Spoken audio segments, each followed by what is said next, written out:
Hello, నమస్తే అండి. Welcome back to Simla kitchen. ఈరోజు మన కిచెన్లో రెసిపీ వచ్చేసేసి ఎగ్ ఫ్రైడ్ రైస్. దీన్ని ఎలా ప్రిపేర్ చేసుకోవాలో చూద్దాము, వచ్చేసేయండి. దీనికి కావాల్సిన ఇంగ్రీడియంట్స్ వచ్చేసి 1 కప్పు ఆనియన్,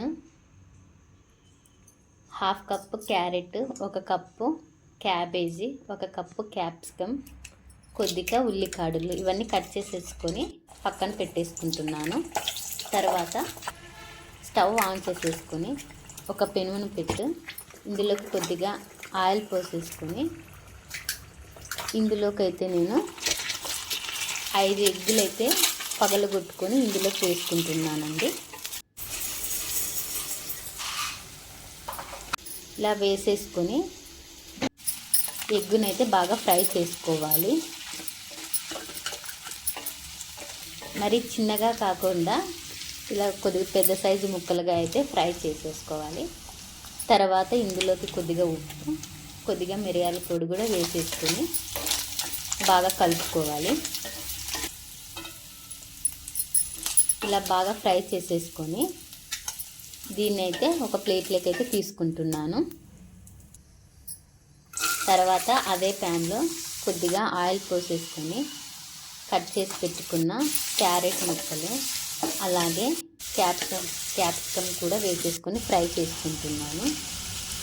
తర్వాత ఉల్లిగడ్డలను అయితే వేసేసుకొని కలుపుకోవాలి. తర్వాత క్యాప్సికమ్ ఇలా ఒకదాని తర్వాత ఒకటి వేసుకొని వేయించుకోవాలి. ఇదైతే పర్ఫెక్ట్గా కుక్ అవ్వాల్సిన అయితే అవసరం లేదు అండి. 50% బాయిల్ చేసుకుంటే సరిపోతుంది. ఇది బాయిల్ అయ్యాక తర్వాత మనం ఫ్రై చేసి పెట్టుకున్న ఎగ్ని, తర్వాత ఉడికించి పెట్టుకున్న 1 కప్పు బాస్మతి రైస్ని, కొద్దిగా సాల్ట్ని, మిరియాల powder, chilli powder, garam masala, అదేవిధంగా green chilli sauce, soya sauce, ఇవన్నీ వేసేసుకొని బాగా కలుపుకోవాలి.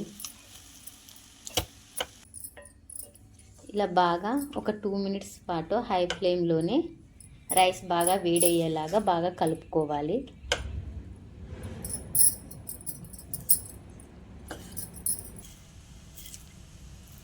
ఇలా 2 మినిట్స్ తర్వాత లాస్ట్లో కొద్దిగా ఉల్లికాడల్ని వేసేసుకోవాలి. ఇలా వేసేసుకొని ఒకసారి అయితే బాగా కలుపుకోవాలి.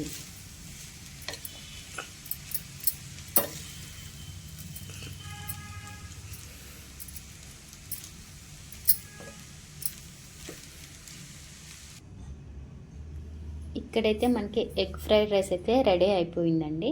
మనమైతే ఒక ప్లేట్లోకి అయితే సర్వ్ చేసేసుకుందాము. చాలా వేడివేడిగా, చాలా స్పైసీగా, చాలా ఎమ్మీగా ఉంటుందండి. తప్పకుండా మీరు కూడా ట్రై చేయండి. ఎలాగొచ్చిందో కామెంట్ కూడా చేయండి. Thank you. అలాగే మన ఛానల్ కూడా సబ్స్క్రైబ్ చేయండి.